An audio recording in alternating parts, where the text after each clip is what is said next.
Bi momentu aipatuko nituzke oso berezi.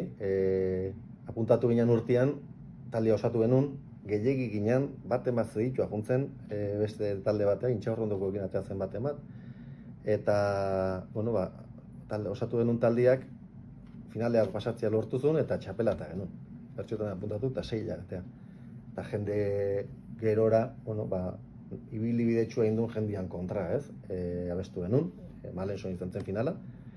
Eta espero gabe irabazi genuen, eta orduan horreke, ez?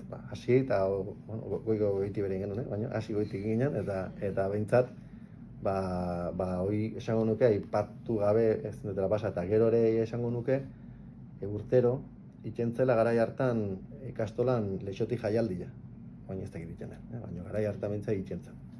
Eta, lehen aipatu dut, eta maila politia genuen, taldian eta hoi, eta gure urte hartan, txapelataren urte hartan, eta nik dakiala behintzat urtetan etzan errepikatu, gerora euskalo, baina urte hoitan behintzat etzen berriz izan, jaialdi jain ordez txapelketa intzen.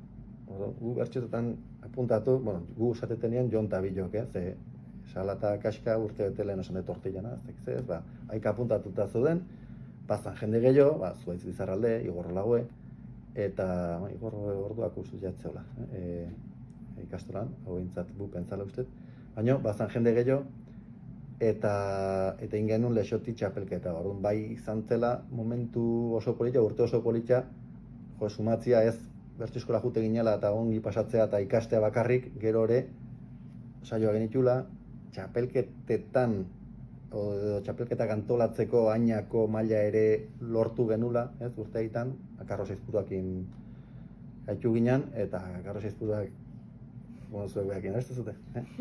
Hoixen, ez? Oso erritmo bizia jartzen dio egiten duen guztiai, eta egila esan ikasi genuen ikaragarri behakin. Eta nire bintzat oso eskertu nago, behai. Eta urtia pasata konturatzen az behakintzun lan guztia, zenbateko izan zen, eta ari esker, zenbat gauza inalizan genitu. Eta bi momentu horiek orduan, ez? Leixoti txapelketa eta lortu genuen txapela.